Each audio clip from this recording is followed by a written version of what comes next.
me. Sorry. This isn't live, is it? We're not going out like this, are we now? Or We're are going to be recording it. Alan. Mark, I'm not quite ready. I'm making coffee. I'm Be ready. Don't worry about it. sticking with this technical stuff for 25 minutes now. Unbelievable. So how are you? 21 years, man. 21 years. I am so... Did you get it? I was freaking out. I'm still freaking out, only I'm making coffee, so it's different. But I'm just holding my laptop like a I have to do that now until like my coffee's ready, and then I'll go sit down. Yeah. I got a place to sit down. Listen, help me out here. This isn't, you don't need to put this part on. I'm just curious. Of course we do. We're going to put it all on. You're going to put it all on, okay? Yeah. I mean, this show's called Adventures in a Meat Suit, so it's, I've had past life regressions, all sorts of stuff on here. I don't care. Okay. So tell me then. Unless you're going to say something really embarrassing, obviously. No, I just thought it would be boring for most people. Because, okay, I'm going to give you my side of the story, and then I want to hear you tell me. Good idea. Briefly, what your side of the story is, and then we'll have a better footing. Okay, does that make sense? Yeah, that makes sense. And I'm looking at you instead of the camera, so I'm going to have to get used to that. So, October, was it? 1999? Is that the month? Can you help me out with that? That sounds about right. It was about that temperature in Manchester, yeah. Yeah, it makes sense because, okay, so here's what happened. This is how I know you're cool. and this is what I remember anyway. So I was in Manchester doing a stand-up comedy gig, and I get there and you're there, and someone else was there, another comic. I don't remember who that was. And as it goes with us back in the day, we would, if things were going well, the venue owner has got some great food and drink, and you and I hit it off pretty well before ever taking the stage. And were you hosting or were you headlining or what were you doing? I was, I don't remember. I don't think I was hosting. That was Toby, I think. Oh, Toby, there you go. So you were doing a middle set. That's what it was. And then do you remember this? While you were on stage, I got a phone call. This is all pre-internet and YouTube and everything. I got a phone call, and it was the venue owner. It came out while you were on stage to tell me that I had a phone call in this, and I don't know what to think. I'm going on stage in 10 minutes. I'm in Manchester. I don't know anybody. I'm from Canada. Who's phoning me at a pub in England, right? So I pick up the phone, and it's a friend of mine who's a firefighter, and he's calling me from Toronto to tell me that he knows that my building that I live in is on fire.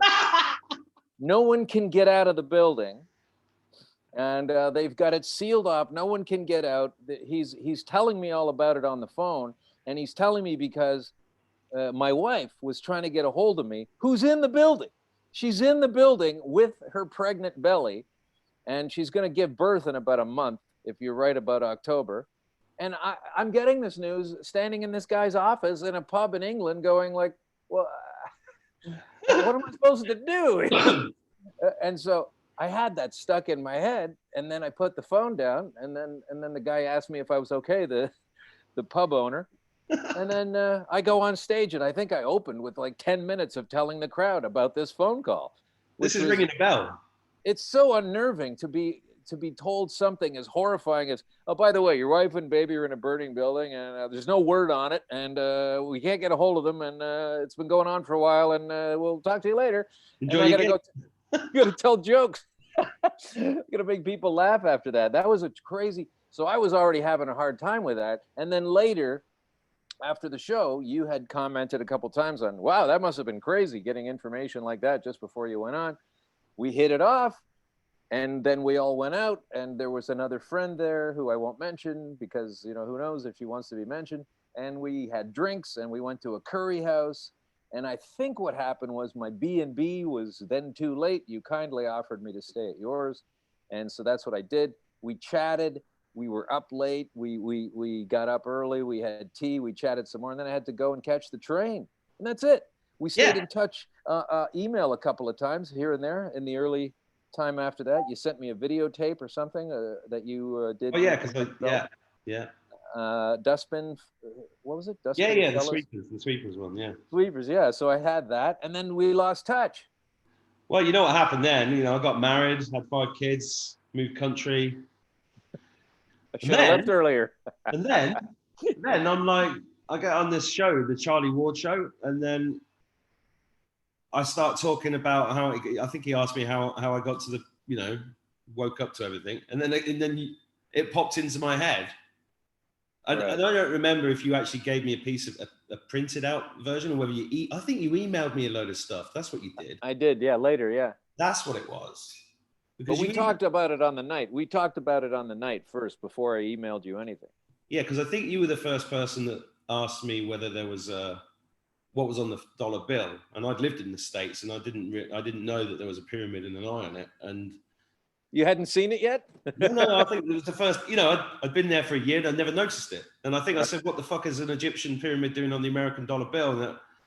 And then all the Lagos came and blah, blah, blah. But I also remember you talking about a community that was being built. Uh-huh. Do you remember that? I think so, yeah. Like underground houses, armed to the teeth, growing, all of that. And I think I'd say, your memory cheats, right? But I seem to remember being invited there and actually thinking about it. Yeah, there was, I didn't get too far into it, but it's interesting that I never really followed this up, but the whole concept of preppers was interesting to me. Preppers, is that a word in England? Yeah, it is, yeah. And so these guys have been made fun of for so long, right? And I wasn't one, but I was aware that they existed, and they'd been made fun of for so long. And for the life of me, I couldn't understand why you would make fun of somebody who is, aptly prepared for all disastrous scenarios, and when most of us weren't. And these guys had a bit of an edge to them, according to most people. It's like, well, this guy's got a whole bunch of food ready for 6 months. He must be out of his mind. And all the criticisms that I would hear about them. So then I started to research better places to live, more sustainable places to live. And I came across the concept of earth ships. And that might be what you're talking about, because depending on where you are in the world, if you're in a cold climate, you build your earth ship from east to west, so the sun's passing across it all day. And if you're in a hot climate, north to south, so you don't get cooked out. And it's a fascinating concept. They're internal systems of replenishment and plumbing, and it's just great. I mean, I'm here to advocate. I'm probably the best advocate for the idea who doesn't actually live in it. Unfortunately, I wasn't able to get my life to go that way. But it was a fascinating concept, and I've always internally ridiculed the mindset of a person who would ridicule a prepper. When take a look at those people now, given the COVID world that we live in, right? Yeah, absolutely. Who's bitching? Give me a sec. I'm going to turn on a blender. Yeah, that's cool. You blend away. Meat Suit Adventures. All right. So I'm having my coffee now. I'm almost ready to really sit down and enjoy it. But thanks for clearing that up. Yeah, October makes sense, because I know my wife was pregnant, not given birth yet, and it all triangulates nicely. So I haven't even asked if she got out okay. Shit, sorry, man. She did, yeah, she did. By the time it was the first thing I did when my set was over, was call back, and I was able to. Everything was fine by then. So yeah. So was that your son or daughter? That was my daughter. Yeah, she was born 2 days after my birthday, in November. So I was only home for about a month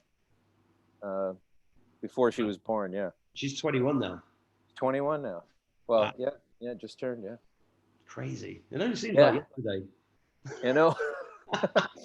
I know, it's amazing. I have 2 daughters, so the other one's just turned 18 in the summer. And, wow. Let me see if I can. 2 daughters and 3 sons. Yeah, you have twins. That's so fascinating. Mm. Was that fun when you were diaper times? Well, it's hard to explain, because we had 5 kids under the age of 5, and there was a really good German chef friend of mine called Charlie, who used to ring me up sporadically stoned, and he rang me. The boys were about 2 or 3 months old, and I think I was, I think my wife, if I remember rightly, my wife was bedbound for about 6 months. So he rang me up one night, and he was like, "Zach," he used to call me Zach, "how are you?" He said, "You haven't called in a long time. Are you busy?" I said, "Yes, I'm fucking busy," and put the phone down. it was kind of like that. Wow. It was crazy. That's nuts. So, real quick shot. This is for a person who's not a parent, and it's not even important overall. Isn't it incredible how revolting it is to change another child's diaper compared to your own child? Why is that? It's so strange, isn't it? That is a good question. I've never changed another child's nappy, so I don't know. Oh my God, it is so thoroughly revolting, and it's weird because you know you were just doing your own. You could have just had a yellow green butt spray all over your face and ceiling, and you're like, oh, the stupid. You clean it up. Anybody else's kid though, it's oh, I can't do it. There must be some kind of a inherent, shit. Well, it's like wiping your own ass. You don't, so I can wipe that, have a smell, sniff, put it away. It's fine, no problem. If somebody else's. Yeah, exactly. So anyway, that's the topic of. Let me see if I can sort this out. That's the topic of babies. So anyway, it's just such a thrill. And I got to say, I get some kind of order to this thing because what I've seen of you is you got a great order. You've got a great output. I enjoy what you've been saying, and I found it all by accident. A friend of mine threw me a show of yours because I listen to lots of things, as I'm sure you do. And it was late. I was tired. I was sleeping, kind of in and out, having a rough time. And this link came in, and a friend of mine said, "Oh, watch this show. You might like this." And so I couldn't watch it. I was just listening to you, talking with whoever it was, and I enjoyed the flow of the conversation. But of course, I didn't know who it was. And then you got into the story with this fella about your sort of awakening about this Canadian comedian came and visited, and all of a sudden I get up and go, I have a story just like that. And it was even in Manchester. Holy cow, what are the odds? And then I took a look at you and, I had to visually add 20 years or something. And I was like, oh my God, I know this guy. So then I emailed you, and then I tweeted you, and then I Facebooked you, got no answer. And I realized you're probably fielding calls and all kinds of contact. And I thought, it's got to be the same, Mark Atwood. So I'm so glad that you're out there, and I just I'm thrilled about the name of your show. I like stuff like that. Everything's got a Mitsu. What does that mean? And then when you think about it, it makes so much sense and what it is. And so I think you're a great guy. I always did. I knew you back in the day. We had just such an incredible time to have basically, I don't know, 20 hours together, maybe between the show, the afterwards, hanging out at yours, having tea, getting up in the morning, and hanging out and chatting, and then I had to get on a train, I guess. And then all that sticks in my mind so well. And then how many other meetings and things have I had with people that I'll never recall for whatever reason? But I've always thought about you off and on, even though we lost touch. So it's great to wind up. I've obviously never forgotten it, because it's funny, you remember these moments. And when I read the protocols, that changed my life. I mean, it was just gobsmacking. And I do tell the story about how it must have been 1999, yeah. And it was 6 weeks later, New Year's Eve, and there was all that Y2K stuff, and because I read the protocols, and because of you, I was seeing symbols everywhere. I was walking around Manchester, just looking at the architecture and finding all those symbols everywhere that I didn't see before.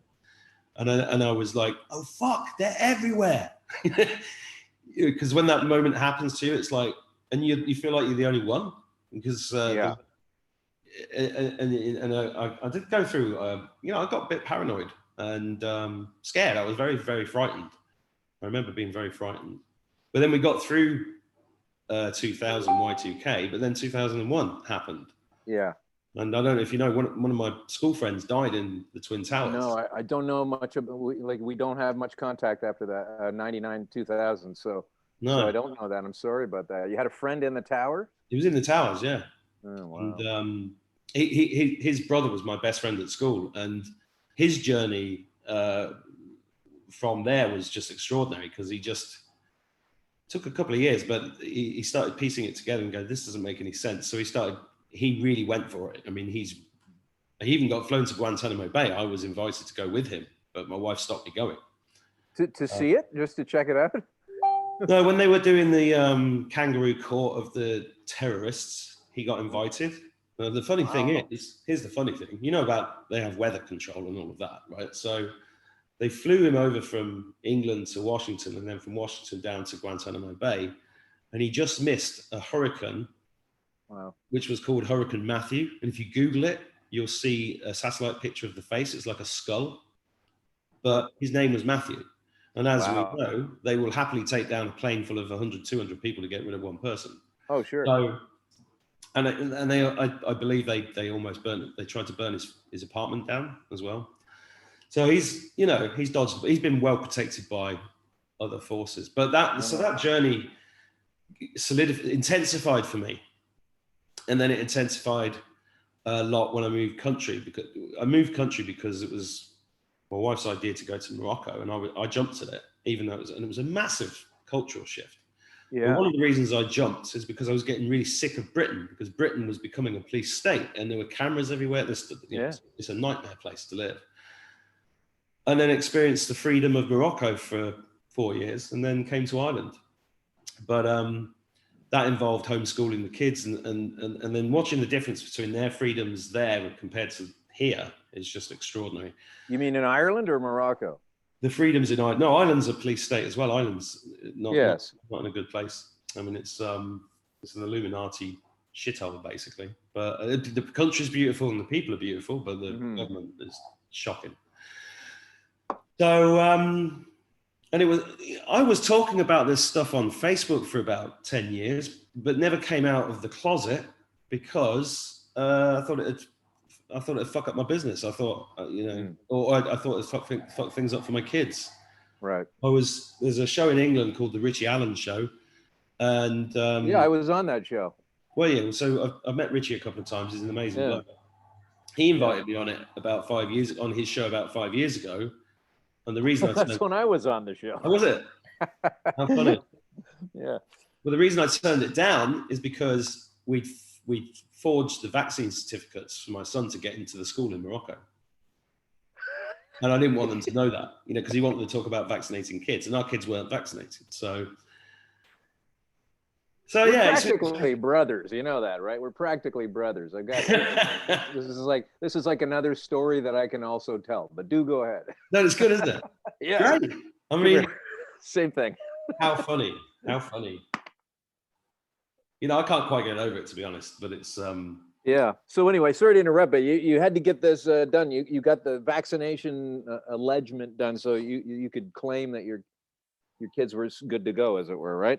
Yeah, we had to fake it to get him into, because we were homeschooling 4 or 5 of them, but he was older than the rest, and there was an American school there, which is basically a CIA front. Yeah. Wow. So yeah, this has been an interesting. But you've had cancer for 7 years. Well, yeah, in and out, but yeah, it's been a strange time. So it's definitely defined my life. I didn't want it to. Yeah. But you don't want it to, is, that's like saying, I didn't want to have something terrible happen. Things happen. So I had to deal with that, first of all. That's the first thing you got to deal with. It's like, you're living your life and all of a sudden you're not. And it put me on a journey. And I think it's quite clear to me that the journey was, I was tapped for this. Like, I have to do it. You know what I mean? Like, who's going to clean the diapers? You clean the diapers.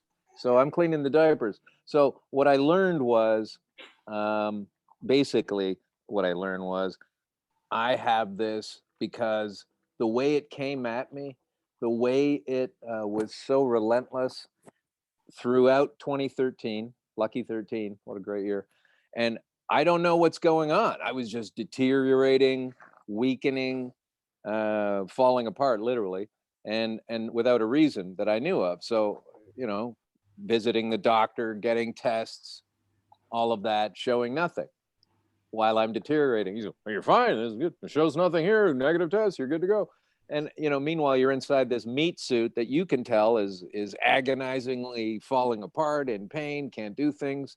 And so, it takes you 3 seconds to realize, well, look, I'm not crazy. I'm really in this pain. So whatever he's missing, he's missing. It's not me, it's him. You have to start doing these self-assessments. You got this horrible stuff going on with you. You can't figure out what it is. You have to go see a doctor. the prospect of that now in COVID times is so frightening to me. I can't believe it. You know, if I got this news now instead of 7 years ago, I don't know what I would do. But I got the news that eventually, you know, we had to do more tests, and then I was getting worse. And by September, it was ridiculous. And they still had nothing for me. And I took an ultrasound test in September, and the guy was mad at me because he says, why did you drink a bunch of stuff this morning? You're supposed to not drink anything when you come and do this test. And I said, I know that. I haven't had anything to drink. And he's mad at me because I'm lying to him, or so he thinks. So he came back in the room and he said, we're going to have to do this again later. You're going to have to make sure you don't, you know, he just didn't believe me. Anyway, that turned out to subsequently be that I was retaining so much liquid because of the buggery that was going on inside of my body, and holding things up and pinching things and containing things where they're not supposed to be contained, that I had all this liquid in me, but I didn't know I had all the liquid in me. You know, it was packed. Fast forward, when I finally got majorly properly drained out, it was 3.5 liters I was carrying at any given moment in my body of piss. And it wasn't even sloshing around. You couldn't feel it. It was just, I was so, that's a horrible feeling. So once that was addressed, finally, that I was retaining all this water, they just thought that I was drinking too much before a test. So that was the end of that thing. And then I continued to deteriorate. I went back to so by the end of November, I'm just, you know, the most painful mess ever. And I said, I just have to go to the hospital. I have to go to the hospital, and whatever they say, they say. And so that I ventured down on a public transit and got all the way down there, sat there for 4 hours, and they gave me the diagnosis of the end of my life. And I was so angry, frustrated. Like, well, I've been coming to the medical situation. I mean, it's not like I've ignored this, and, you know, and they couldn't find anything. And then so 5 weeks, they said, well, what happens now? Well, now you're gonna have to see the specialist. They're gonna want to get a hold of you, and now they'll set up an appointment. Of course, that was 5 weeks later. By the time I go in, 5 weeks later, just after Christmas, just before New Year's Eve, and he tells me quickly, look, I'm really sorry. There's nothing we can do. Your case is very advanced. We don't have any options for you. I do have some information there. We do have a chapel down here. I don't know what your religion is, but there's a place to go and worship there. And basically, too far gone for medical treatment. Too far gone. So I don't know what your thoughts are on chemotherapy and all of that stuff. I'm completely against chemotherapy. It's ridiculous. How long have you been that way? Quite a long time. I've lost. Okay, so it was interesting though, because I was in the same boat as you again on that one as well. It was fascinating. As a person who never wants to do chemo and thinks it's ridiculous, I'd already been on TV doing a set about how ridiculous cancer medicine and specifically chemo was. So I've already got that floating around. And I had to literally ask myself while I was in the waiting room in brutal agony, saying, if this is cancer, are you gonna stand behind your conviction and chemo's bullshit, it doesn't work? Or what are you gonna do? Are you gonna stick up for yourself? I mean, I had this conversation going on before I was even by myself, before I was, allowed to see the doctor, or able to see the doctor on diagnosis day. And so it was right in my face. Like the question is, you've been saying all this is bullshit. Now you're in the position where you, quote unquote, will probably need it. Are you going to take it or not? Are you going to stand behind your convictions? And it was so simple. Of course, I don't want it. But it was interesting, Mark, to be told by a doctor that you are ineligible for it, regardless of the fact that you don't want it. I expected to be told I had to get it and I needed it, if I had cancer. And to be told you're too far gone. When you think when you think chemotherapy is full bullshit, it's still interesting to be told you're not even eligible for it. Like, that's how far they think you are. That's how bad you are, according to them. Like, who doesn't want to put a guy on chemo drugs? Who's a doctor? They all want to put you on chemo drugs. That's how far I was. You have this measure called a PSA. It's supposed to be preferably 0 or 1 or maybe 2. Mine Yours was was at at 700, wasn't it? 700. Yeah. And by the time I watched the video, by the way. I've not been oh, stalking. did you? Okay, so 700, and then just shy of 1300 later on, a second time around. Like, just incredible stuff. But because there was no option, quote unquote, I was left with trying to find one. Right? I had to get something going on. So primarily then Google was the search choice, and I was just slamming stuff all day long looking for things, and had come across the cannabis option while waiting for that diagnosis, knowing that there was medical cannabis, but not knowing much about it other than I support it, good luck. And but now I'm like, okay, well, I will try that. And I got on it with a friend. There was a series of very esoteric signposts as I went along. It just started to click along like I was on a track. So even though it sucked, and the reason sucked, it was like, this makes sense. I talked to her, she put me to this person, I got a hold of this guy, and it all started to make sense. And I realized how to cook up this oil using, and this is well before much of Canada's cannabis, legalization and focus. It was still totally illegal at the time. No entering any kind of notion that it was legal. It was thoroughly illegal. And so I had to make my own oil. And so I looked on YouTube to find out how that goes, figured it all out. And then on the Sunday I began to do it, I became afraid. I thought I was going to blow my house up. And so I doubled down on my research and did it the next day.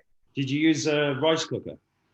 No, I didn't have a rice cooker for that. I do now, but I at the time I used a glass sauce pot, just a regular glass Corningware kind of thing, on a ring that doesn't turn red and heat up, like not a stove ring that turns red and heats up. It's black and it heats up, so there's never any fire or anything like that. Anyway, I learned how to do it. But here's the cool thing, and where I started to realize some really spiritual stuff, was that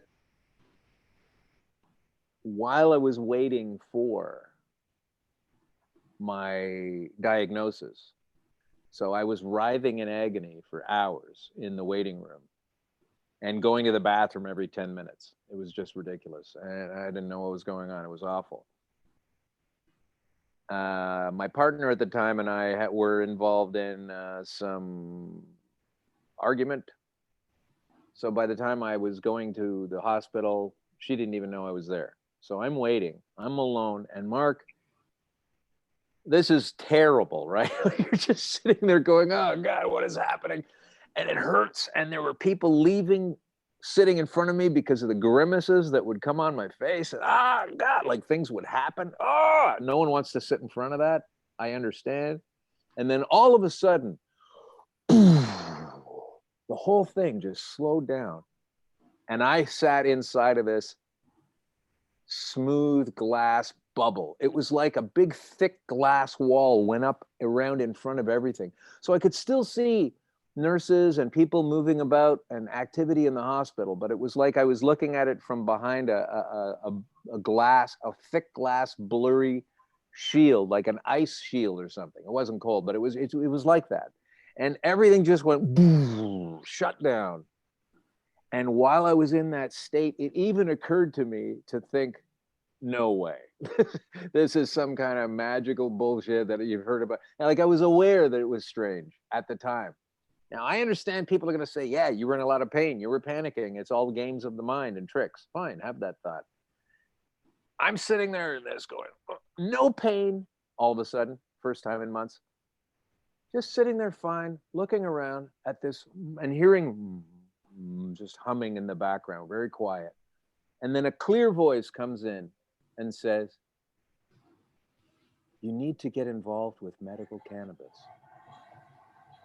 And I'm like, what? And I hear it like an announcement that cuts through everything else once everything had slowed down. And it was a very calm,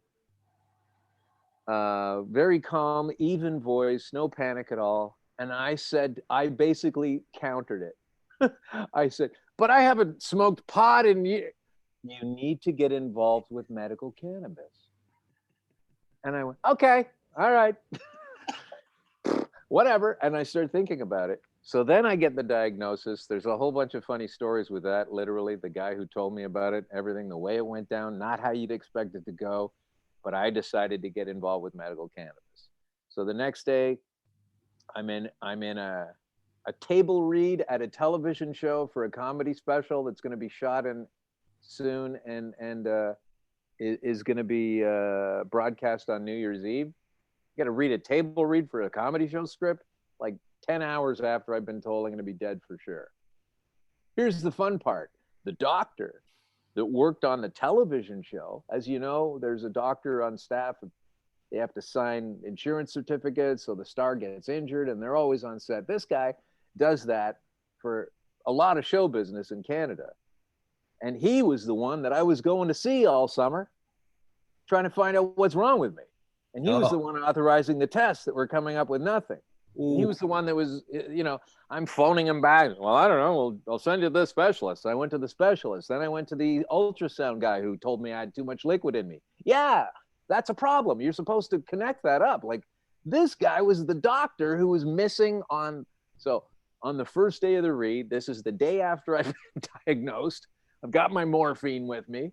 I'm in pain. I'm arriving first because I don't want people to see me walking around. I'm leaving last for the same reason. And then it was my turn to go and see the doctor of the people on the cast. So I'm the last one. So I go in the room and he's, sitting there calm like usual. And he fills out the paperwork and says, so how you been doing? You okay? And I said, well, I'd be doing a lot fine if I got some kind of medical indication all year that I got a stage 4 terminal diagnosis of cancer yesterday, doctor. And he just froze. Like, he doesn't know what to say. And I had attitude and I was upset about it. And it was unbelievable to me that this is the guy. And the next day after my diagnosis, he couldn't find. And it just began a series of events where I'm on my own. There's no other person helping me. And I have to do this cannabis thing. And it's been interesting because I was assured that there was no way I was going to live beyond 10 or 12 months by my oncologist, by my prostate surgeon, a very well sought after Canadian famous prostate surgeon who a lot of people want to go see if they get sick. And he told me there was nothing I could do. So I'll end this as quickly as possible to give you the basic catch up to where I am now. He started giving me these shots once a month. And this was supposed to just basically ease the pain of the demise. But meanwhile, I'm taking the cannabis oil. I'm getting stronger and stronger. I'm riding my bicycle to the appointments. I got in trouble from the other doctor. She thought I was a fucking bicycle courier and said, you're not supposed to bring your bicycles in here. You leave them outside. I don't care if it's snowing. And I go, I'm not a patient. I'm not a courier. I'm a patient. And then she just, what? You're a patient? Whose patient are you? She goes, you're riding a bicycle? She couldn't believe all this. Anyway, it's been really fun in that way. I've had lots of those kinds of moments. Just people don't believe it. And I'm getting better and better. So I didn't tell this doctor. And every appointment, he's saying, I don't understand. You're doing really well. You're responding very well. He's amazed. And so in June, 6 months later or so, I tell him, I think the reason you're kind of surprised is I've been doing cannabis oil and it's been helping me immeasurably. And I didn't mention it. I not even finished saying that. He goes, oh, you shouldn't be doing that. It hasn't been tested very well. It could be dangerous. Holy fucking shit. Could be dangerous? You don't have anything for me? I'm too far for chemo. I can't have surgery. There's no radiation. There's no medication. Fucking holy shit. No, don't use cannabis. It could be dangerous. Listen, when I heard that, I was like, you're all fucking mad. You're all mad. So I'm getting better and better. And this kept happening. Now I've had my lapses. There have been troubles, but I've also got 6 years beyond what they told me was a guaranteed demise death date. So fuck off. So when all this stuff starts coming, and then the Ebola came, right? I'd already made fun of and ridiculed the 2009 swine flu thing and the efforts for it because people were afraid of that one. And I could remember the 1976 one where they were giving out the vaccines and fucking up all kinds of people. I remember that from when I was a child. My mother also pointed my attention to it because, she wanted me to be, even though I had been vaccinated as a child, which could be the reason I have cancer. Who knows? I don't know why. But this whole thing has been absolutely insane. But when this idiot cut me off, every visit, he's like flummoxed. He doesn't understand it. My PSA was like 0.0 something. He's telling me this is way better. You're responding really well to this other drug. And I tell him that, and he just shuts it down. Like, I tell you, that had sent me so far against trust, already knowing chemo was bullshit. It already set me so far against trust in medicine. And I have been clashing with these motherfuckers all through this death sentence that I have while I enjoyed coffee with a friend I haven't seen, that if he was right, I never would have seen you again. And it was so awakening to me. I started to write things down and I started to say, look, if this is working for me, I'm not the only one, although I seem to be the only one in my circle. But I need to tell people about this fucking thing because it's an option. Don't tell me I don't have an option. And then they're going to say, well, it's illegal though. I'm so worried about that on my deathbed. Like the mental, the stupid connections that do and don't happen with these folks is just blows my mind. So you can anticipate that when all of this stuff starts to come down, and in a world where we can always access cigarettes and cheesies and Coca-Cola, because that's what makes tons of money for corporations with triangles in their logo, that's okay, and we should do that. We should support the companies, etc. But you're not worried about my health eating that garbage, but now you're going to lock me up in a box because I have a fucking cold. Give me a break. I don't trust these guys, and I am wired to not trust them.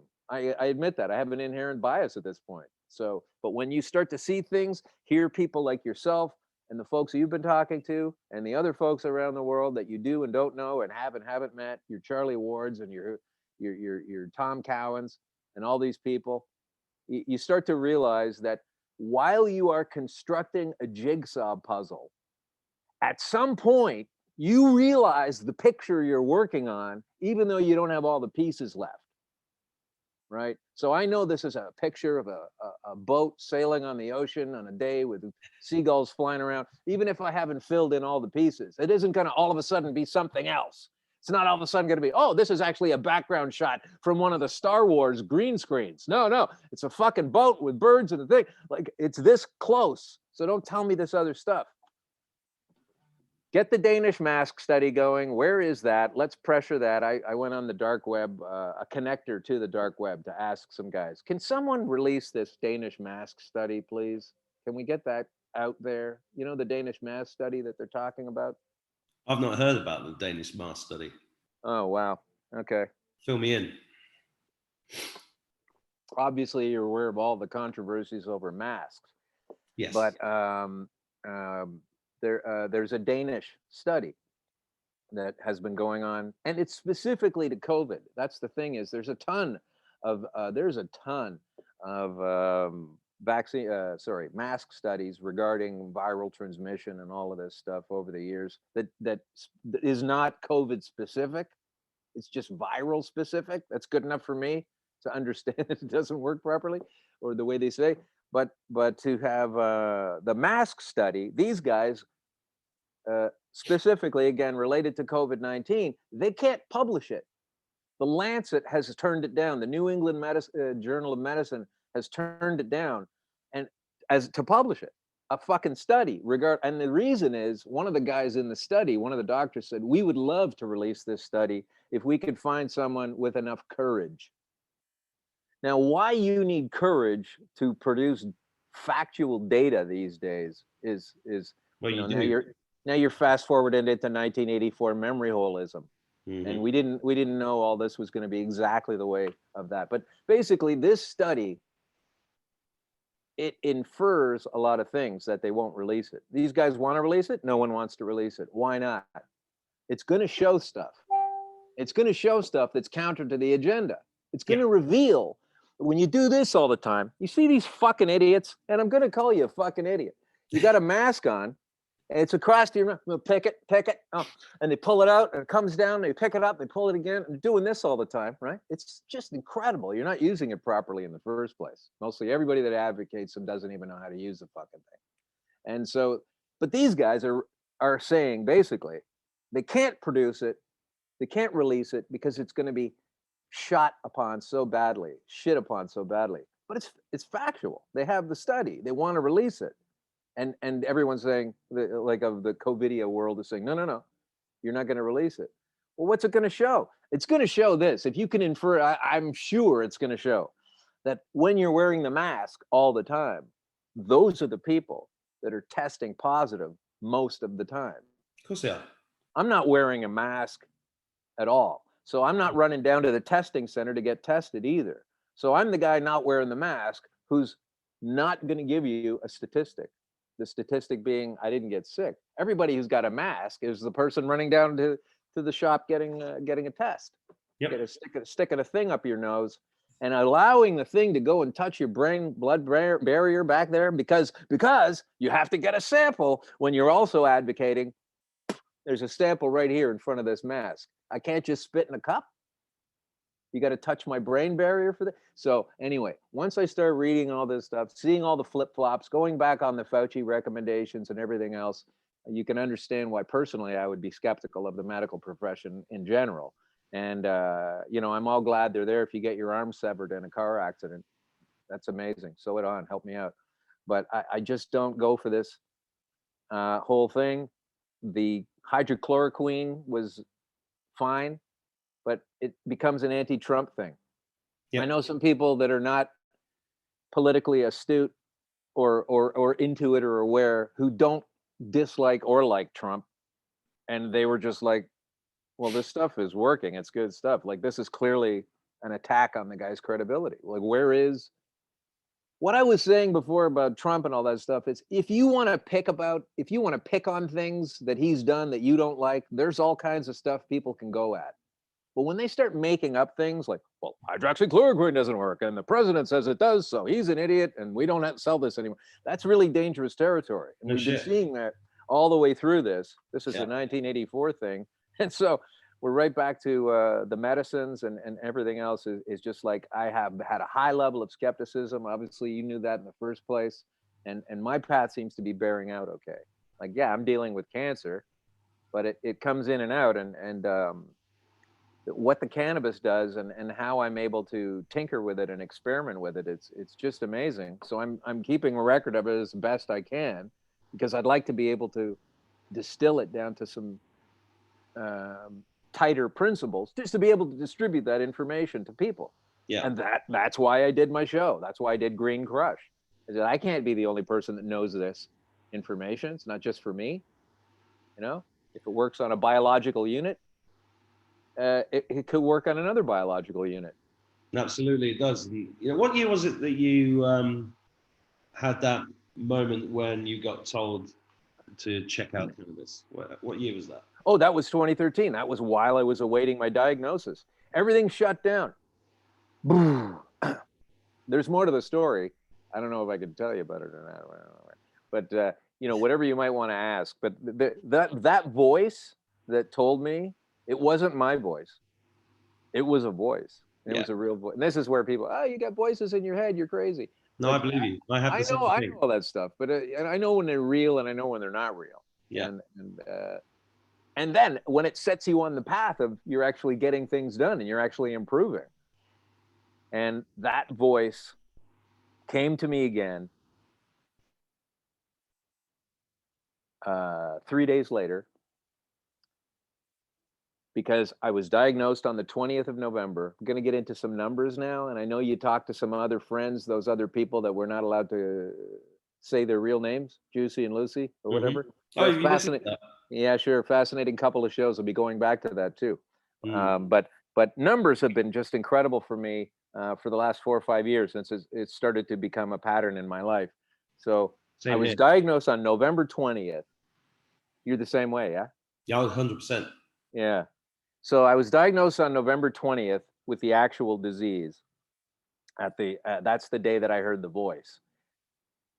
I knew that I would needed to obtain this stuff. Like I said to you, the next day I went to my television show job to do the work and shoot some stuff. It was ridiculous. But I had it in my mind that I needed to obtain cannabis. And I also hadn't purchased any for several years, many years, 10 years or something.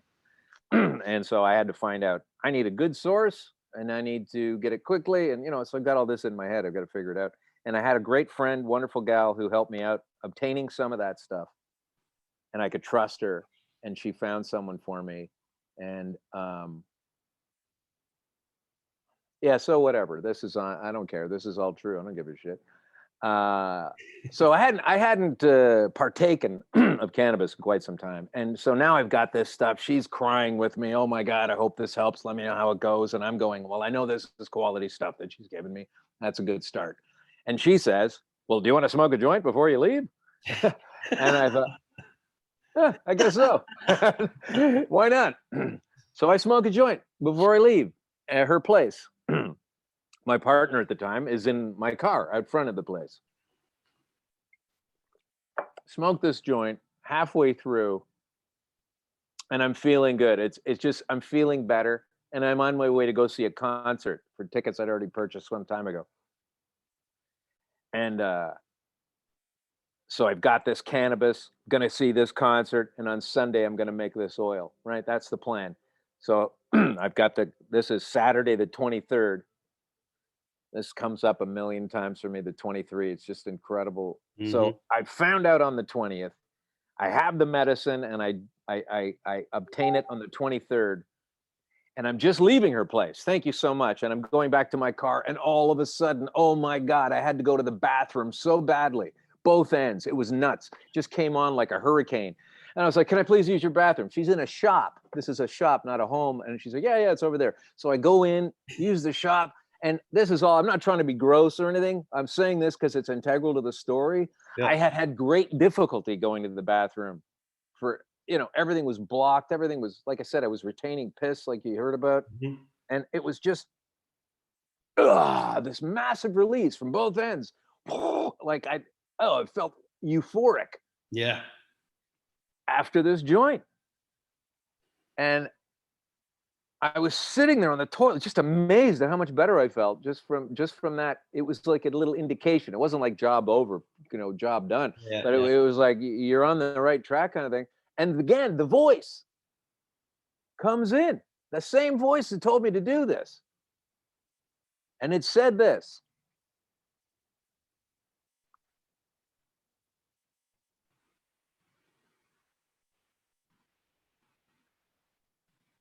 I can't come there,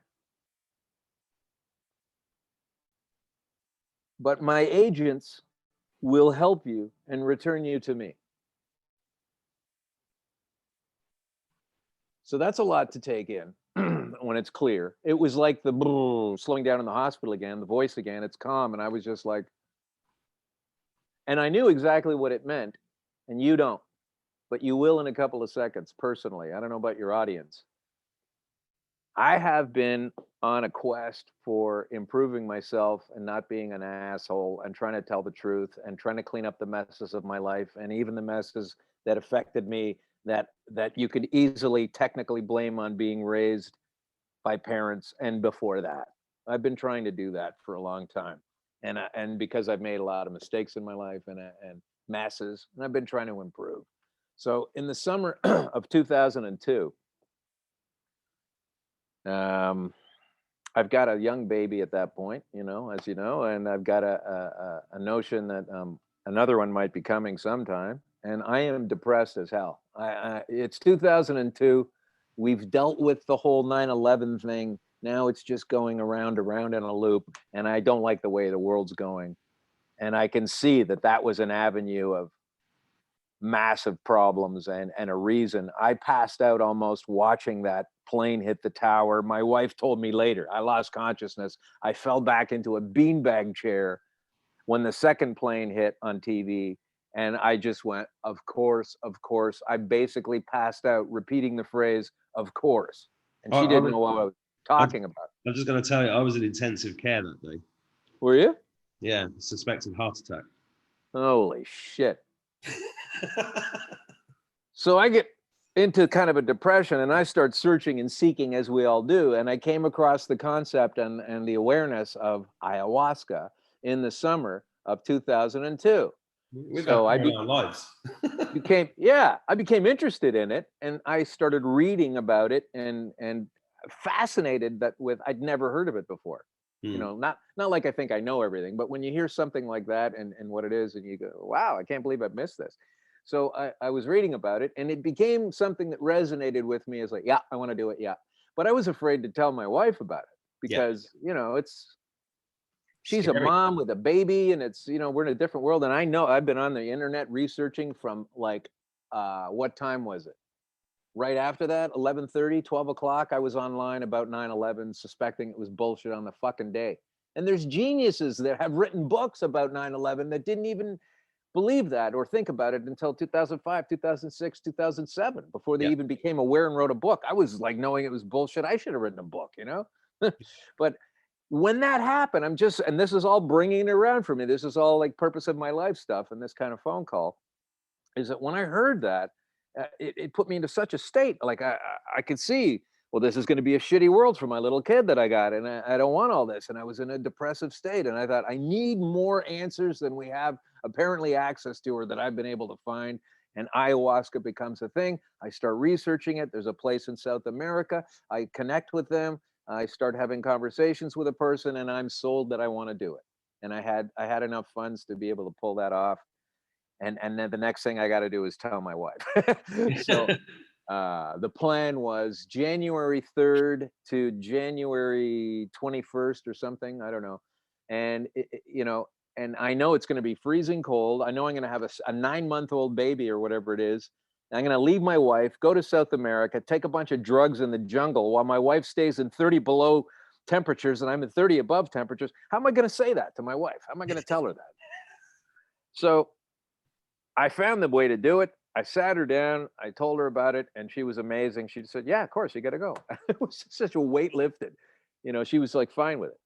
So now I'm researching it. Now we're getting close to the end of 2002. I've got a New Year's Eve gig uh, at a comedy festival, and then I'm leaving on the 3rd of January to go and do this ayahuasca stuff.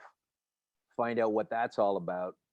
Now that's going to be a whole other conversation of amazingness for a different time, perhaps. But one Yeah. of the things that I learned was that you know, about all the realities that are going on all the time, even though I'm only seeing my coffee and you and the computer. You're inside a cartoon almost of Yeah. so much shit going on. Yeah. It's like if you put on a pair of glasses, all of a sudden you can see this, or you put on a pair of, you know, you do the CSI swipe with the Blu-ray, and all of a sudden you can see Yeah. things. It's like that, but to an infinite degree. And there's help there. And ayahuasca, one of the most important things that hits everyone who takes it, whether they have a good time with it or not, is how did they figure out how to get these two plants together? I know. Given That's the thing. How? the numerous species of that Billions. part of the world. I Billions mean, of species. and this has been going on for a long time ago. So however they found it a long time ago. And then you're boggled with this while you're just boggled with it while you're experiencing it, right? Yeah. And it was just incredible. So anyway, there was a man helping me with this. You don't just take this like an aspirin or No. paracetamol or whatever you do No, in you don't. England. You need to be shepherded through this properly. I hate the fact that people are doing it in fucking warehouses and shit in No. areas of cities that you know, it's a tool. You're using it improperly. But this man was a shaman, is a shaman, has gone through all of the research and study to do that, and which is incredible what you have to do to become a shaman. And I learned things from him. I am not a shaman, don't claim to be. Some people call me that sometimes because it's jokey, but you know, because of where I've been, that's like calling a student a professor. It's not the same thing. But this guy helped me with this plant. This plant became so integral to my awareness of everything, of all kinds of things. And it started to help me a lot in a lot of different ways. And this is in the early aughts. And I started to go back every year. So I went in 2003 by myself. I went 2004 with my children, or sorry, with myself again, my children, my wife, my children that I had to take to Brazil to do it. And then we get back to the vaccination trickery. Like my kids, they couldn't get into Brazil without that yellow card from the WHO. And I found my way around that Yeah. because I wasn't going to stick them with that. And then 2005, I was down there, did it again, Colombia. I've been doing it almost every year. And I was achieving a series of personal goals. And I was next to go in 2012, because in 2011, I had done it in Ecuador. 2012, I couldn't go. 2012, I was couldn't, there was a lot of reasons I couldn't go. And then I got sick in 2013, so I couldn't go. In 2014, I couldn't go because I was still sick. In 2015, so in 2015, I said to myself, and I was really taken out again by cancer. And I said, you know what? I'm lying in a hospital bed. I'm looking out the window. I see a star out in the sky. And I just said to myself, that star represents me getting back to finish this one more thing of these visits. I'm going to be there in 2 years, not a year. That seemed unrealistic. Well, bloody well, at the beginning of 2017, there I am once again down there. And I asked the shaman the same question. And I asked him, given what's happened, is it possible that, as they say, Mother Ayahuasca could, what had come to me from that chat, from that voice in the bathroom, was at the end of 13. Now I'm seeing this guy at the beginning of 17, finally, after these waits of not being able to go. And I said, is this true that ayahuasca said, I can't come there when I was in Toronto. I can't be there. I can't go up there and do what you need. But cannabis, and referred to cannabis as its agents. It's plants, it's cousins. Yeah. It's also related to stinging nettle. I mean, that's all, whatever you want to pull out. Green beans are good for you when you eat them, right? So all that stuff is linked and in there together. And it's like ayahuasca might be an amazing cancer application. I don't know. I haven't been able to research it. But ayahuasca told me, I got you. You're one of mine, and do this and just do it. And that's all I need to tell you. So I start doing it. I start improving. I start realizing things are going well. I got to tell people about this. So I sent you the link to one show that I did with a sportscaster who also got cancer in Canada and then had his own podcast. So he had me on because I was what I like to call semi-famous at the time in Canada. And so it was interesting to him, this story, and he wanted to hear about it. And so from that appearance on the show, the two executives that ran this guy's sportscast came down and said, would you like to have your own show talking about this stuff? And they, right out of the gate, from being a guest on someone else's show. Of course, I said yes. And we started to build this show called Green Crush, which is basically the fourth option. It's like, don't be told you don't have an option. Try this. Guess what? My biggest critics of that would say, well, it doesn't work for everybody. Think about that. Think about that for a second. It doesn't work for everybody. Well, is that your metric for vaccines and flu shots? Is that your metric for, as soon as you apply that metric to chemo or anything else, it's a shit show. But they want to tell you, oh, don't do the fear, okay, that's been built into this whole trip. And how does this connect with today for me personally and this big ball of wax that I see? Well, it's medical bullshit. So we've got that going on today. But this plant stuff is really what all the drugs were. Yep. Cheap, synthesized, oil-based copies thereof. Yeah. And I know that my quality of life isn't as good as it was before I had cancer ever. And I've been through some really tough times with it where you're going to die for sure, or so it seems. And I've been through 2.5 years of I couldn't even tell anything was wrong. So it's a better option.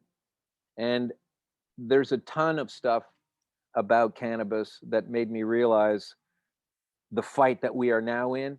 When I was trying to get this show out there, Canada was also legalizing, or so to speak, with Justin Trudeau. And so I was right into that because do it properly and it'll be great. And of course they were doing it so badly that it hit me. They're trying to fuck this up. There's no way they're failing at it. They're deliberately trying to Yep. ruin this industry and have it staffed and run by police officers that used to arrest people, and have the experts that know how to do all the best botanical work and growing are still in jail from before when it was illegal. And this was a battle. So I was on that show for about a year and a half. And I was talking about my personal journey throughout it, but basically just offering people like there is another way, there is another method, there is another thing you can try. And it may not work for everybody all the time, but tell me something that does. And I have realized that the medical search of that has so prepared me for what we're in now, mentally, work shutdown wise. I already went through all that stuff.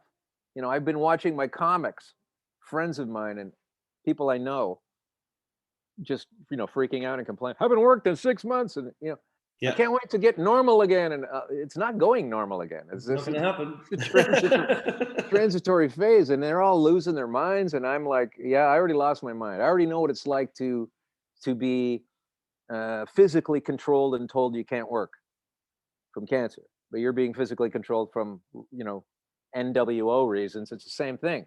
You're going to go through shit. I can't work. What's every comic going to do? Yeah. What are they thinking of? You know, there's only a few gigs anymore. There's hosting Saturday Night Live and you're Dave Chappelle and a few other guys. Nobody else is working. Nobody else is clubbing it. Yeah. Nobody else can go to a Ticketmaster show without doing a COVID pass now and all that stuff. So all that stuff is over for me. And I'm okay with that. We're into another place. I'm just trying to say, like, please don't take the official word on its own as the yes or no, the merge or don't merge sign and the avenues of travels in your life, because there are other things out there and they've been shouted down. So now you're seeing the intense shouting down of like hydroxychloroquine and using zinc and getting into sunshine and doing exercise and all that stuff. And I can't believe that so much of it has changed my perspective now on the world. I don't even think of things as the same way that I used to. Like I have this word now that I use and I flip it. It's called funny sad or sad funny, depending on the impact of whatever the hell you're telling me, because of COVID or because of the rules or because of the lockdowns or because of we're trying to save lives by killing people, you know, whatever the logic is. It's funny sad, or it's sad funny. You know, like you'll hear something terrible and then you go, oh, I can't believe, like that's a whole new emotion for me.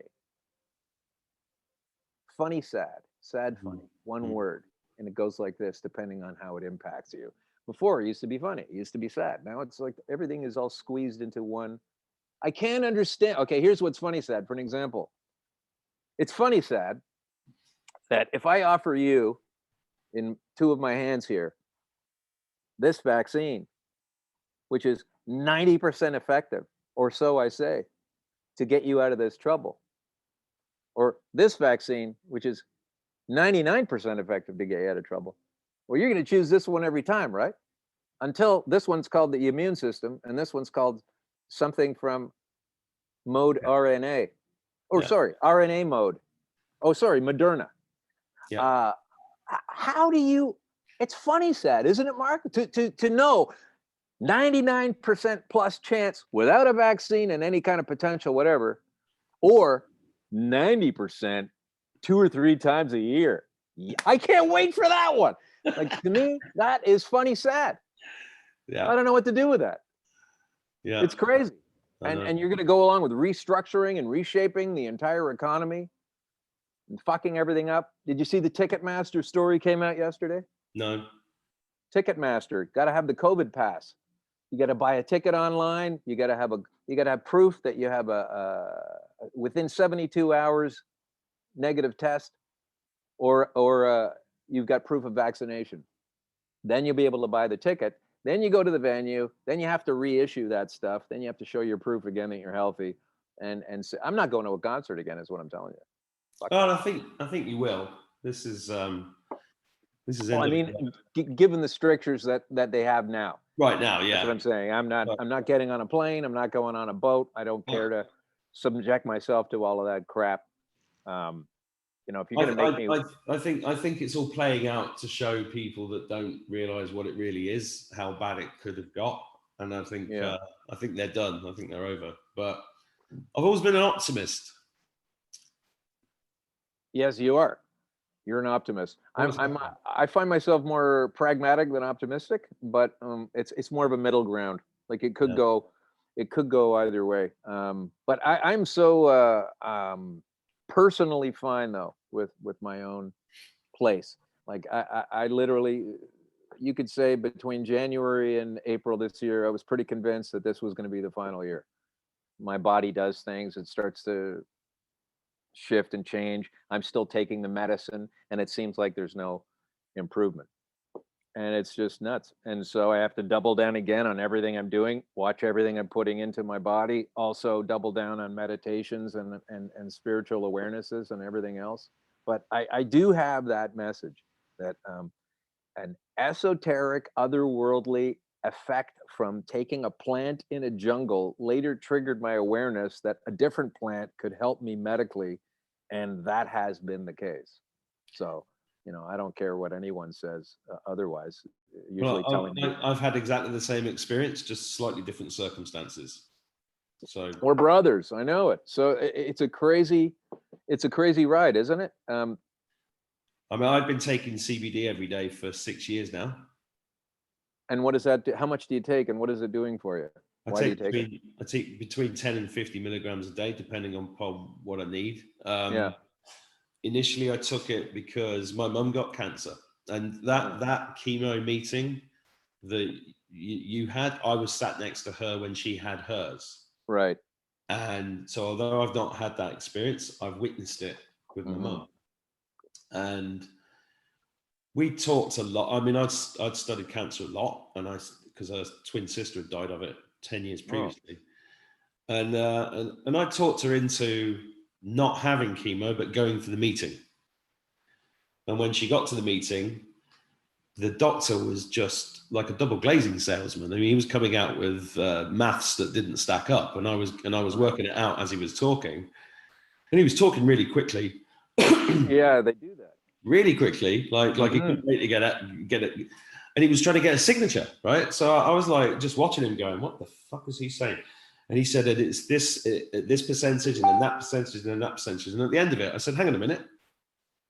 If you take that percentage and that percentage and that percentage, that means that chemo is actually less than 0.01%." Exactly. And he went like this. And then my mum, while he was like, she went, "Oh, fuck it, where do I sign?" And she signed it before, because she was so scared. Oh my God. Yeah, I know the fear. She went through the chemo, but around that time, I'd also got into raw juicing. I'd been on a fast, and that saved my life. I mean, I'd had this suspected heart attack thing anyway. It wasn't a heart attack. I was just not in a very good state, and I was swimming against the tide in Spain, and it was far too hard. I nearly died on the swim, and then it caused a load of stress. But that was on 9/11, and I walked out of the hospital that day, and then just really weirdly how CBD and cannabis oil, I got heavily involved in it, heavily involved with a company that I won't mention on here, but I got to see it being produced. I got to see the thousands, tens of thousands, hundreds of thousands of testimonials from people. And one of the funny things about CBD is that when people take it and it has a really positive effect and the cancer goes away, they forget about it. It's like, you forget about the pain. Right. If you break your leg, you don't remember what it feels like to break your leg after the leg's fixed. Exactly. No, so people don't really talk about it. So there's this whole... Millions of people around the world have been cured of cancer with CBD, but they just don't talk about it. They don't talk about it because they took it, they got cured, and that was the end of that. Yeah.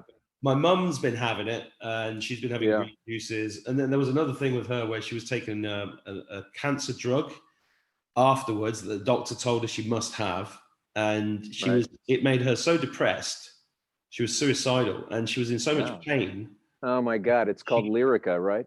I think something like that. Yeah, I was on the same thing. I'm not sure if it's the same one, because this one something to do with estrogen. Oh, so it might not be that one. Okay. But I found a little bit of research.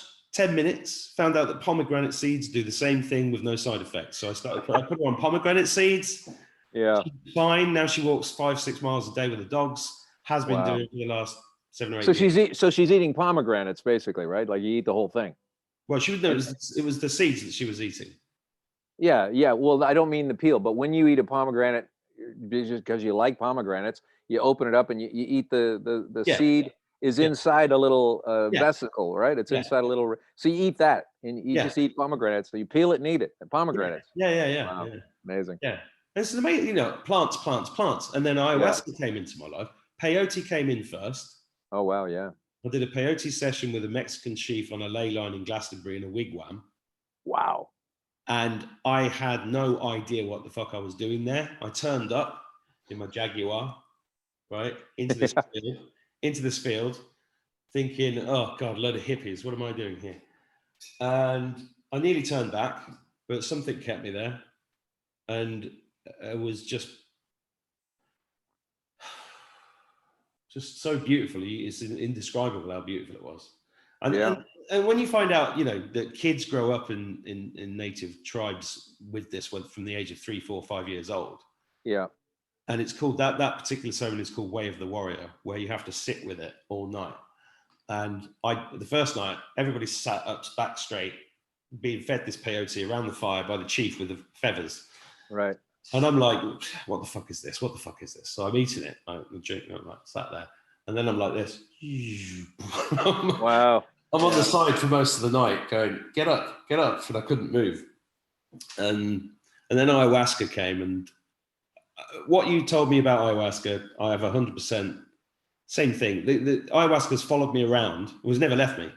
Yeah. And has guided me and talked to me all through my life. When I started this YouTube channel, I had no choice. It was like, wouldn't leave me. It's time for you to start speaking. Yeah. Because this is going to happen. That's going to happen. Then poetry started pouring out of me. Yeah. And I'm just sorry, my son's just turned up. Front door. Yeah. Boys just come back from school.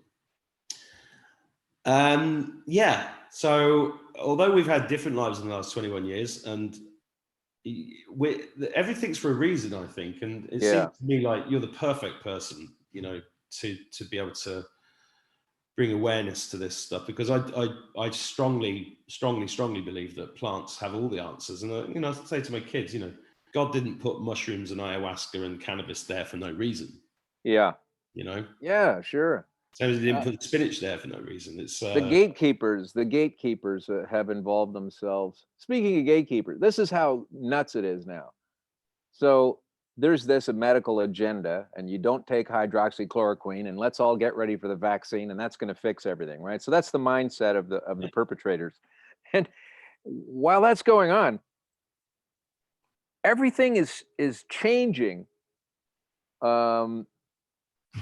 Like, what do you call it in England? Perspex, plexiglass. Those guys are doing okay. There's a lot of new industry now, and oh yeah. Here's what really rattled my cage. I don't know. I'm going to venture that you also, as a benefit from ayahuasca, have either found some or sharpened your what they call the ESP. Yeah. Okay. And that helps you. I am telling you that as far back as several years, well, 5 or 6 years ago, but particularly 3 years ago, just over 3 years ago, when I had my final confirmation with that shaman and of the stuff that I was learning, understanding that these things, you're in that matrix, you're in that thing that you saw. Yeah. All of that information, right? And Yeah. somehow you're getting access to certain things like you wouldn't have gotten access if you weren't plugged into it. So for example, I was in January, before all of this craziness, and you'd heard that there was a coronavirus going on in China, but it wasn't a big deal yet, right? It hadn't broken out yet. And I was on the net surfing, and I came across a story, mainstream story, about this was the year that was an absolute like record year for CEOs to depart companies. Yeah. And when I read that, I got a shockwave through me like, whoa, something's up. Like something's going on. Like, you don't do that. And so why is that? Why did all of those CEOs leave? And I knew there was going to be big problems in the world. I didn't know what it was. I wasn't saying there was going to be a virus or anything, but it was like something big is fucking going on right now. So can we just explore this for a minute? So let's say you're the CEO of a company, you're doing great, you make 500 times money that most people working in your company makes, the typical structure of CEOs and everything. So you're making a shit ton of money, you're doing great. Say you've been there for the last 3 or 5 years or something. Now the word comes down that we're going to go to COVID times. This is how it's going to be. This is how we're going to change. These folks already got the scoop on the game plan. So if I'm in charge of a company, CEO, and my life is a certain way and my money is a certain way and I do certain things because I sell shoes or whatever it is that I do at my company, that's going to be different now. The way that company runs and all the companies that got shut down and everything, it's like, do I want to be the guy that's the CEO of this company from here on out? When I've already been doing that for several years and I've got hundreds of millions of dollars and I invested in other things. And I know Stephen Bronfman, who was funding Justin Trudeau, who has money in the Paradise Papers and all that kind of, can I do that? Yeah, I think I'm going to do that. And I think a lot of guys said, fuck this. I don't want to run this company under the COVIDia strictures and structures. I've made my money. I'm going to get out of here. And then there's other CEOs that said, yeah, whatever, I'll still be here. But mostly I think people gave up a way of life that was, quote unquote, so easy or so nice or so fun. Living with the CEO directorship prior to COVID. And the plan is coming in. Like, why did these guys all quit at the same time? Well, I've got a different theory. Okay.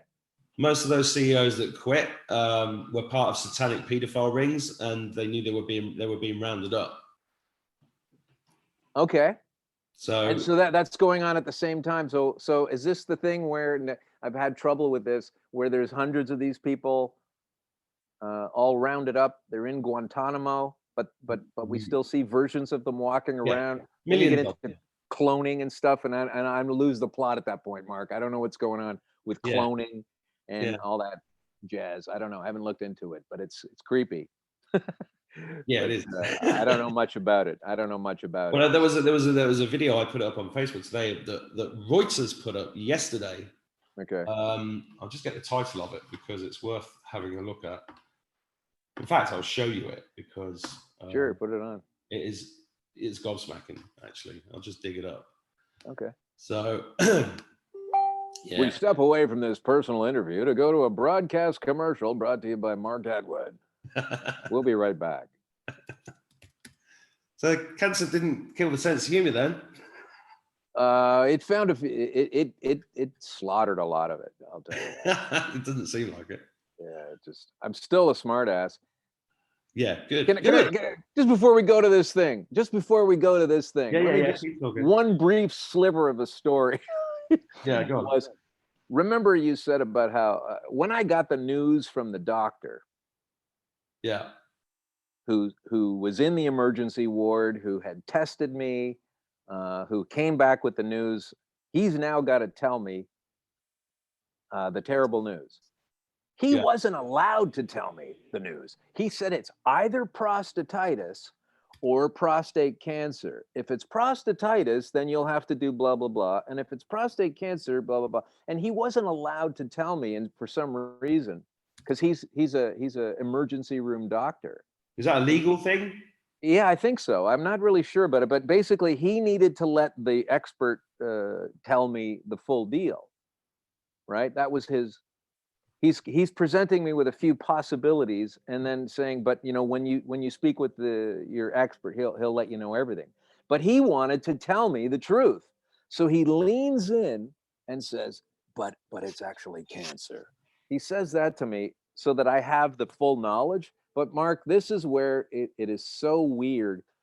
You've seen that in movies. You've seen that scene. You probably saw Breaking Bad when the guy gets the news from the doctor. It's always the same thing. They just collapse. They don't know what's going on. You're stunned. It's strange. It's typical. Mine wasn't like that, of course, because I'm a comic. So here's how mine went. everything I told you is true. The only thing that's different is this doctor that told me this stuff had such an over-the-top, fey, gay delivery of his speech that if you wrote him as a character in a show, they'd say, no, dial it down. That's over the top. That's too stereotypical. You can't. This guy was so like theatrically hyper gay. I couldn't even get this thing. I couldn't get this news from him without bursting out laughing. He leans into me and he says, but actually it's cancer. And his last name, I don't know if I should say this because we're online. I'll just say it. His last name on the name tag, Milady. Melady. Pronounced Milady. Dr. Milady. Yes, Milady. And he's so hyper. It was out of control. It was like watching La Cage aux Folles. It was like being given your diagnosis by the guy from La Cage aux Folles, who leaned. And I thought, I laughed when he said, but it's either prostatitis or the cancer, but it's the cancer. And I'm looking at my partner, go, I laughed. I go, okay, this isn't supposed to be how you get this info. But anyway, it was just a funny little thing. And I noticed, like, that's the hammer of news that's on every single movie and television show that has this scene. It never plays out like this. So that was. I just see that as God's sense of humor, basically. Because I think so too. We are creating all of this. That's the thing. But we can talk. Show me this clip now. Yeah, I found the clip. I'm going to show it to you. Yeah, let's do. Right, look at this. So Hillary Clinton speaks at a Georgetown University webinar 21 hours ago. Georgetown University's Institute of Women streamed 21 hours ago. Okay. Hello. I'm still here. Yeah, I mean, hello. Look at the difference. Hang on. University webinar streamed 23,000 views. 11%. What does that mean? Look at the faces. Just look at the faces. Yeah. So how they're both 21 hours ago? Who's that other woman then? Well, this is supposed to be Hillary Clinton. Watch. This is on Reuters. No, it's not going to play because we're on. Oh yeah, because we're dragging it out. Is that your? I dare to say an often under-recognized topic: women's participation in post-conflict reconstruction. Does that look and sound like Hillary Clinton to you? Not in the least. No. That's who they're saying this is? Yeah. No. Yeah. Because I think they've changed the title of it. But if you look here, I got sent this today, exactly the same video, and it says Hillary Clinton in the title. So what's going on there is, people have said, oh, that's not Hillary Clinton. I'm going, well, of course not. Hillary Clinton's dead. There are many doubles of her. They put the most ridiculous one up because they're showing us what's going on, because we're going to be hit with a very big amount of news very soon, I think. Okay, quick jag off to a same topic. There was a speech by Prince, what's his name? Jug Ears. Charles. A while ago, and he looks different from how I remember him. And then there were a bunch of Brits on the page who are not, from what I can understand, as well down the rabbit hole as you and I are, but they were just like average people going, that doesn't look like Chuck. That doesn't look like floppy ears, they used to call them. I think they're doing it on purpose because this is called the Great Awakening for a reason. He looks more like Charles than that woman looks like Hillary, though. Yeah, exactly. It's just getting more ridiculous. I mean, the Biden who just stood for president, and that's not Joe Biden. Well, that's easy to get away with now with this thing, right? You don't have to even show your face. Do you remember when Hillary Clinton passed out in the heat on 9/11 a few years ago? I think she was being arrested. Okay. Well, maybe. Whatever it was, breakdown. The official, again, I go with this thing called the official story. I did a segment on television called Not the Official Story, because you have to embrace the official story to to tell the conspiratorial version, right? Because everybody understands the rubrics and the building blocks of.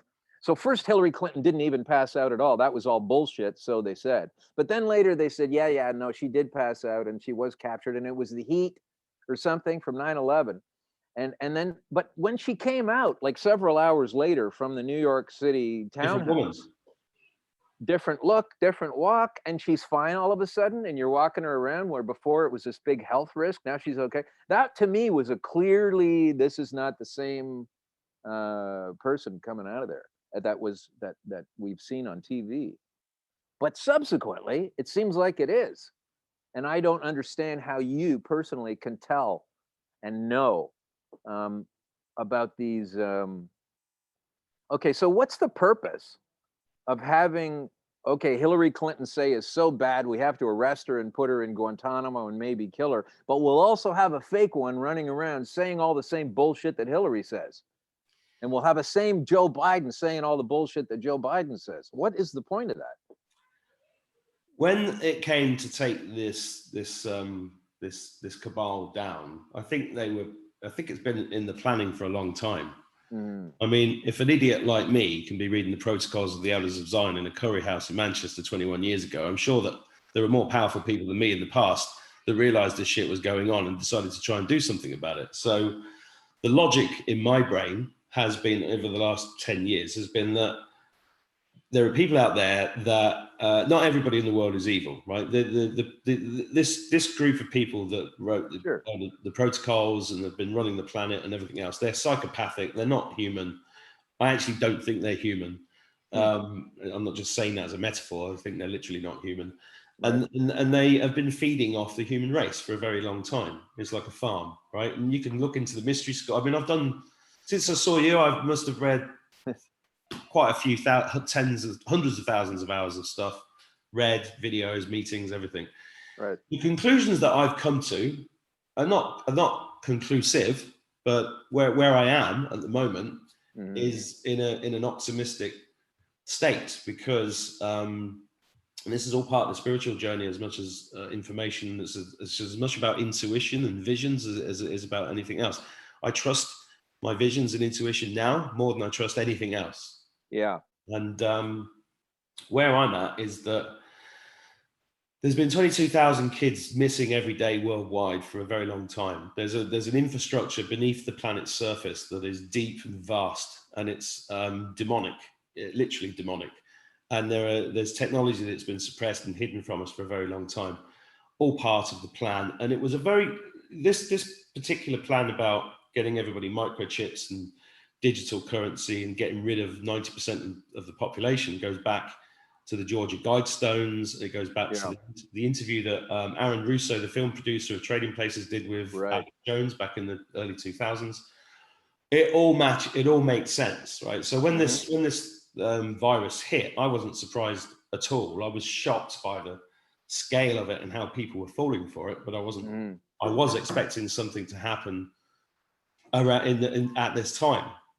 Right. And I think that there's a very, very highly organized group of people under the Q banner that have been pulling this together for a very, very long time. And it's all connected to numerology, and it's all connected to time travel, because that technology exists. Tesla worked that out a long time ago. So did John G. Trump, who was Donald Trump's uncle. But I mean, there's so many avenues you can go down. Right. In his relationship with Tesla, right?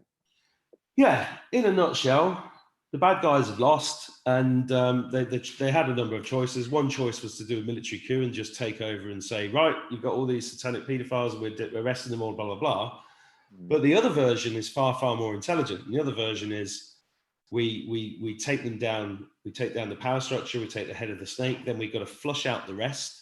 And while we're doing all of that, we have to have a narrative to tell the public, because so many people are so deeply entrenched in the brainwashing, they would flip out, and they would hurt themselves with panicking and riots and all of that kind of stuff, and military intervention that would have to happen just to contain the craziness of that. So it's had to take time to drip this stuff out. And that, what I just showed you, I think is part of that theater. Because that woman is nowhere near looking. That is the most ridiculous attempt at telling I look more like Hillary than that. Yeah, one. Yeah. I was going to mention that earlier, Yeah, but yeah. I Well, didn't bring it up. I thought you were very kind not to, but the years haven't been kind to us all. But you know, and that's my optimistic view. And my optimistic view is, you know, I woke up at 5 a.m. today to everybody saying the internet shutdown was happening, and it was. You're right. You know, in Australia and in the States and different places, it wasn't working. YouTube wasn't working. Things. Yeah.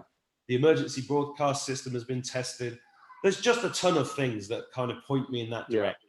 I'm not saying I'm right. I'm just saying that's my personal view. Yeah. This show is about adventures in a meat suit, not definitive conclusions in a meat suit. Sure, I understand. Yeah. So, but you're getting to the point where you have.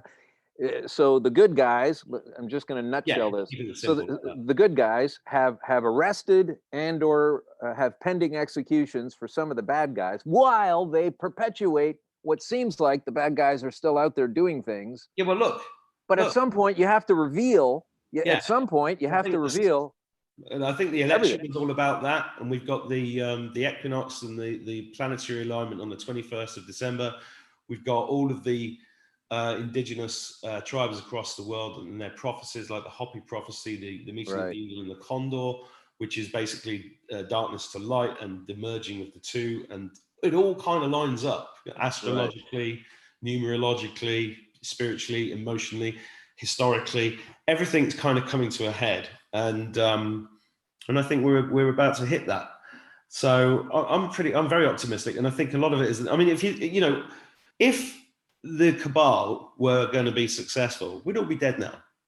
If they were going to be successful, Hillary would have won in 2016. We'd have had nuclear war with Iran, and most of us would be dead or in internment camps right now. If this virus was real and they were really going to kill us, which was their plan, as far as I know, nobody's been vaccinated yet. As far as I know, nobody's actually died of COVID. People have died with coronavirus, which is an ancient virus. And all the statistics for the flu have disappeared. And actually the death rate in countries like Ireland and the UK is actually lower than it's been for years. It's incredible. I remember clearly by other mothers in the neighborhood as a little kid being referred to as a snot-nosed kid. I don't know if you have that phrase in England, but little snotty-nosed kids. We used to be, because it would happen. You would go to school after the summer in North America. Yeah. And within a couple of months, a bunch of kids are getting a cold. Yeah. A bunch of kids are sniffing and snorting at their desks. Yeah. Some kids are picking their nose and eating it and having little crusty bits. I'll still do it. And we weren't having a panic, right? Yeah. But no one's getting a cold in school anymore. Isn't that incredible? No one's getting a cold. You don't even hear the phrase, "Oh shit, I've got a cold. I can't come in today." It's gone. And they're doing the same thing. The only thing that's going on in schools at the moment is child abuse, right? Yeah, I know. And I've said on a few interviews, the doctors, the nurses, the teachers, the suicide rate when this is over is going to be through the roof, because once they realize what they've been doing to the kids and what they've been doing to people, without realizing it, when they wake up, it's going to be awful. Well, if there's chemical problems from breathing the ethylene oxide that's in the mask, or whether there's any kind of issue with breathing, or whether there is any kind of long-term oxygen deprivation thing that's going to affect your body and your brain that won't even register for some time down the road, even if that isn't as bad as we think it probably is, there's no denying the fact that when you completely obscure the face of a person and expect a little kid to understand, it's called microprocessing, facial microprocessing. Like, I can tell you're smiling at me because you thought what I said was funny, and I can tell if you're smiling at me because you want to beat the shit out of me if you don't have a mask on. But if you have a mask on, you can't read all this stuff, and then you're going to subject a kid to seeing people in real life with that, and then spending the rest of the time looking at a screen like we are, not getting enough. Like, this is not okay. And I don't know why everybody was thinking it was going to be okay, just with the covering up, the literal masking of the face. Already going to be problems in the head, already going to be all kinds of stuff. And then you get into the oxygen shit and the bacterial stuff later as a potential. So I don't know why people don't know that already. Well, I think, this Q has called this the Great Awakening. It is an awakening. I'm seeing people talking about crazy stuff that would never have thought about it 6 months ago.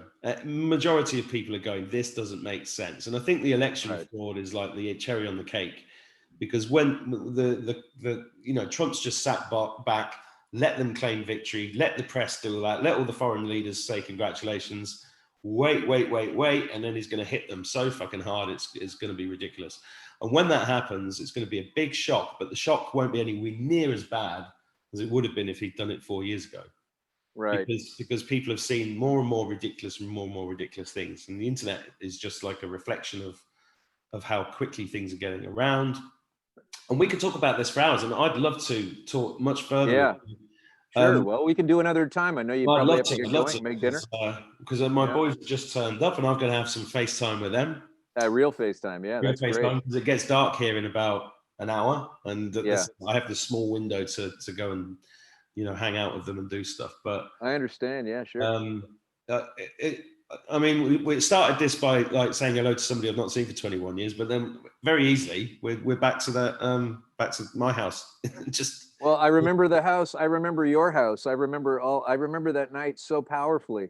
The whole time of it, like just that you were the person there with me when I went through that mental forge of like dealing with my family's in a burning building, but I have to go and tell jokes and there's nothing I can do about it. If it was in Toronto where I was living at the time, I would have bailed on the gig. Didn't catch a taxi back. No. Yeah, but I couldn't do that. And so, but I remember later on I had a book, and I don't know if you had the book and showed it to me, but I think I had the book and showed it to you, called The Hidden Hand. Oh! By Ralph black one. Epperson. Yeah, black one. I've got that here somewhere. And I either had that book because I was carrying it around reading it and stuff, and I think I might have referred to it. So that book that you have either is the one that I had. I might have stolen the book. or you bought it elsewhere, but it's a really good book and hard to get. Oh, it's an amazing book. That's actually the first book that I read in this, that started explaining all this stuff. And it's called The Hidden Hand, right? Yeah. Who's interested? It's a black cover with the hand on it. Yeah. And Ralph Epperson, or what is it? Ralph Epperson or something? Or Emerson, yeah, I can't remember, but it's definitely here in a box. Yeah, definitely take a look at it. So listen, I'm going to leave it with you. That I would love to spend more time with you, either podcasting or not. It's so enriching. And I know that people are going to leave amazing comments on this. I know they are. So, well, this is the thing I want to leave with. The one I check out on, and you'll edit it how you want or whatever. But there's no editing here, Alan. Okay. Then I do want to get it in there before we end. Like I love the fact that, and there's something more to it, that you and I resonate so well. We've had so many similar experiences in the subsequent 21 years from a super powerful meeting. And I mean, I don't remember every single meeting I had with people 21 years ago, right? I have no clue. But everything about the aspects of it, from the delicious, I've been pining for a Manchester curry ever since. They're the best, anywhere like that. And we had such a great time. But I love the fact that I feel such a resonance with what you're doing, what you're saying, and what you came to, and that like we're basically brothers. We're in the same club. We have a similar understanding. We could probably talk for 20 hours and not bore each other. I don't know about other people. No. I think people will be annoyed that I'm having to cut this off, but I don't like to go for more than an hour and a half normally anyway. But sure. Also, I know if we carry on, we'll just keep going and going and going and going. Oh yeah. Plus, I've got to see my boys, and I've got to keep. Absolutely. No, we'll let you go, but I feel the power of it. I'd love to do it again. I'm making that clear that you have the busier, you've got the busier schedule. So anytime you want to ask, I'll be able to work it out. You've got the 5 boys and the fatherhood duties and all that stuff, and your show. So you figure the time, you get a hold of me, and I'm happy to do this again. And we can laser down a multitude of topics that I'm sure Fantastic. Would be beneficial for others too. I want it to be interesting, but I want people to use these fucking tools. Yeah, me too. 100%. Instead of not knowing about it, like you say, like the average person is so over, they don't know about numerology. They don't know about these other energies. Of course, all this news is going to freak them out and bowl them over, so I get it. But listen, thanks for following through and finding my message. It's great to see you again. It's just amazing to see you again, man. And it's so fantastic. Yeah, I love it. You're still here for a reason, bro. I guess. Yeah, that turns out. I hope to better encapsulate it and get it to more people, because it's just a tool, and it works a lot of the time, cannabis, and it might not, but gee whiz, don't leave it out of your option. No, Don't it leave it out of works. your I take cerebral it every option. day. Yeah. So thanks, Mark. I'll sign off, and get a hold of me when you want to, and we'll do this again at whatever time you'd like. Thanks, man. You take care. All right, you too. Be well. Cheers, Alan. Bye. Cheers.